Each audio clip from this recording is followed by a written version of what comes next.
జీ5 app download చేసుకుని పూర్తి ఎపిసోడ్లని ఉచితంగా చూడండి. అక్క, ఇక్కడి దాకా ధైర్యంగానే వచ్చాను. కానీ లోపలికెళ్ళాక ఏం జరుగుతుందేమోనని భయంగా ఉందక్కా. నువ్వు భయపడ్డట్టు ఏమీ కాదు సల్లి. మీ మేనత్త కొడుకుని నువ్వు పెళ్లి చేసుకున్నావా అంతే.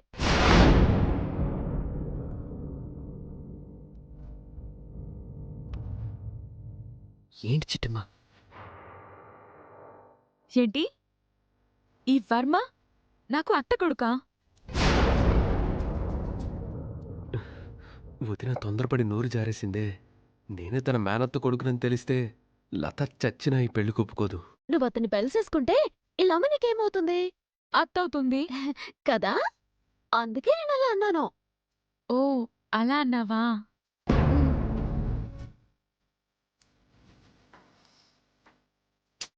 సల్లి, నువ్వేం భయపడకు. ఎలాగైనా సరే వర్మ అమ్మా నాన్న నొప్పించి నీ పెళ్లి తెరిపించే బాధ్యత మాది. ఇంటి బయటే మాట్లాడుతూ కూర్చుందామా లేదా లోపలికి వెళ్ళేదేమన్నా ఉందా? వెళ్దాం. వెళ్ళాం బావా. పచ్చల్లి. ఏమండి, కాఫీ తీసుకోండి. రండి. అమ్మా, నాన్న. నమస్కారం సార్. నమస్కారం బాబు. నమస్కారం అండి. నమస్కారం అమ్మా.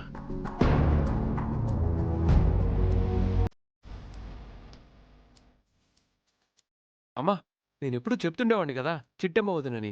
ఈవిడే, ఈయన వాళ్ళ హస్బెండ్ రవి గారు. నమస్కారం. లత, సూతవేటి ఎళ్ళి ఆశీర్వాదం తీసుకో.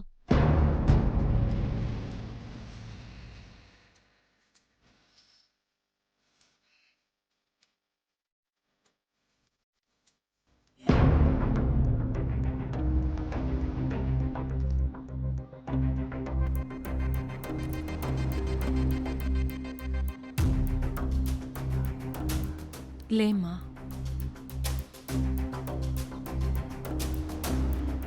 పెళ్లి కావలసిన ఆడపిల్ల పరాయి మగాడితో కలిసి వాళ్ల తల్లిదండ్రుల దగ్గర ఆశీర్వాదం తీసుకుంది అంటే అర్థమేంటో తెలుసా? మేమిద్దరం వివాహం చేసుకోబోతున్నాం, మేమిద్దరం కలిసుండేలా ఆశీర్వదించండి అని కోరుకుంటున్నట్టు అర్థం. నా అనుమానం నిజమా అబద్ధమా?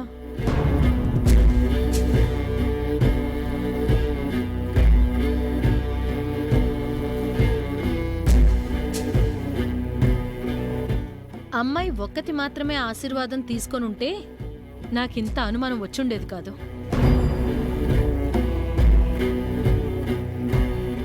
కాని ఎప్పుడైతే ఈ అమ్మాయితో పాటుగా మన వర్మ కూడా ఆశీర్వాదం తీసుకోవాలనుకున్నాడో అప్పుడే నాకు అనుమానం వచ్చింది.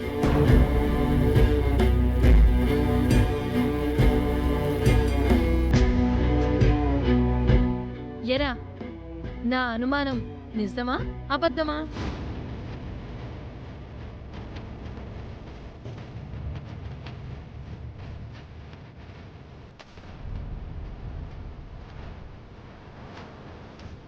నా కొడుకు తల దించుకునే తప్పు ఎప్పటికీ చేయడు.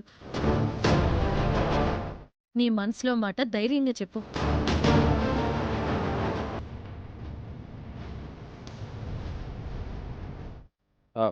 అంటే అమ్మ, అది మమ్మల్ని కూడా ఆశీర్వదించండి.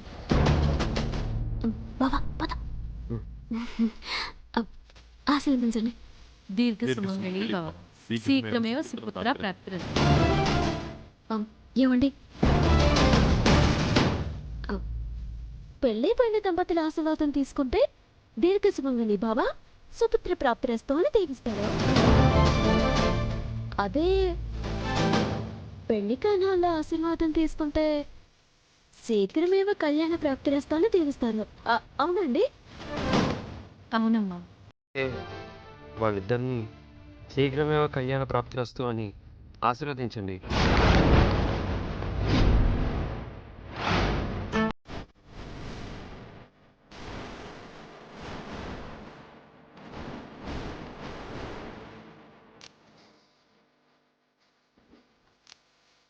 ఈ పెళ్లికి నేను మనస వాచ కర్మణ అంగీకరిస్తున్నాను.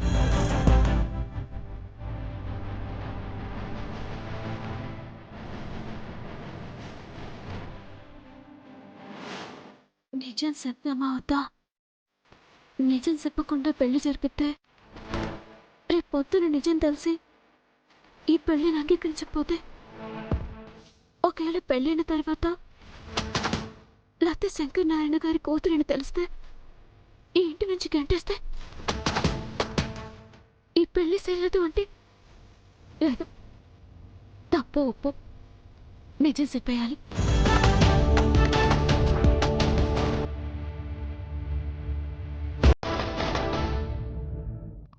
మీతో ఒక ముఖ్యమైన విషయం మాట్లాడాలి.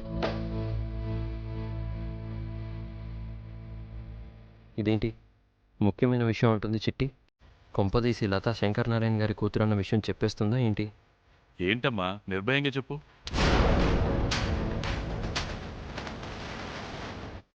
అది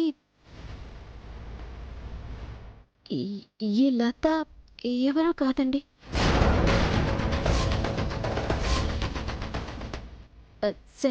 చిట్టి సార్ పెళ్ళి ఒప్పుకున్నారు కదా, ఇంకెందుకు లేటు? వెళ్ళి మా అమ్మతో మాట్లాడి పెళ్ళికి ఏర్పాట్లు చేద్దాం పద.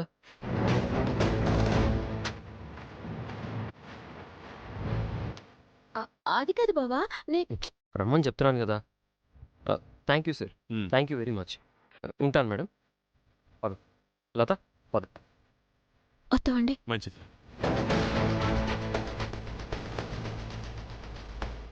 నాన్న, నీకు మావయ్య అంటే అంత కోపమా?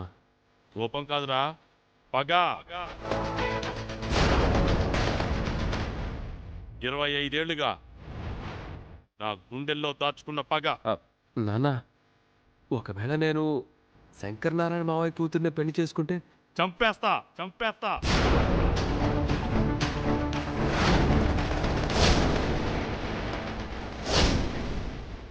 నిన్ను చంపేస్తా, నీ పెళ్ళాన్ని చంపేస్తా.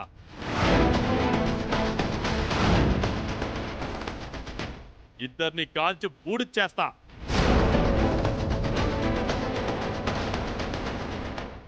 ఏమండి, ఏంటా మాటలు?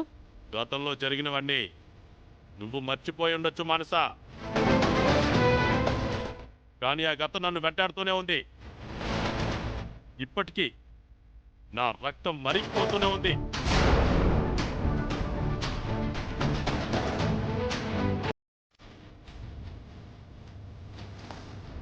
రేయ్ వర్మ, నువ్వు తెలుసన్నావో తమాషా కన్నావో తెలియదు కానీ చివరిగా నేను చెప్పేది ఒక్కటే. ఆ శంకర్ నారాయణ కూతురు గనక ఈ ఇంటి కోడలిగా అడుగు పెడితే ఒకటి నిన్నేనా చంపుతా, లేదా నేనైనా చేస్తా, అంతే.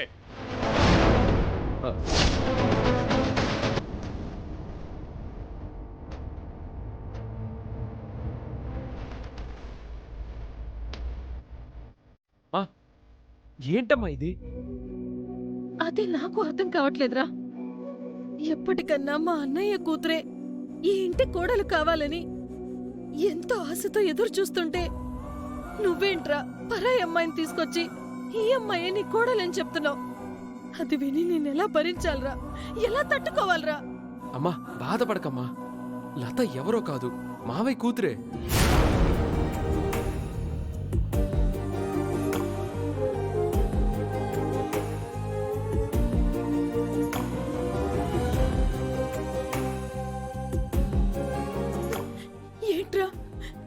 ఏంట్రా నువ్వనేది? అవునమ్మా, శంకర్ నారాయణ మావయ్య చిన్న కూతురు శ్రీలత ఎవరో కాదమ్మా. 20 ఏళ్లగా కాంతమ్మ గారి దగ్గర పెరిగిన ఈ శ్రీలతే శంకర్ నారాయణ మావయ్య కూతురమ్మా. నువ్వు చెప్పేది నిజమా? అవునమ్మా. జీ5 యాప్ డౌన్లోడ్ చేసి అన్ని ఎపిసోడ్స్ పూర్తి ఉచితంగా చూడండి.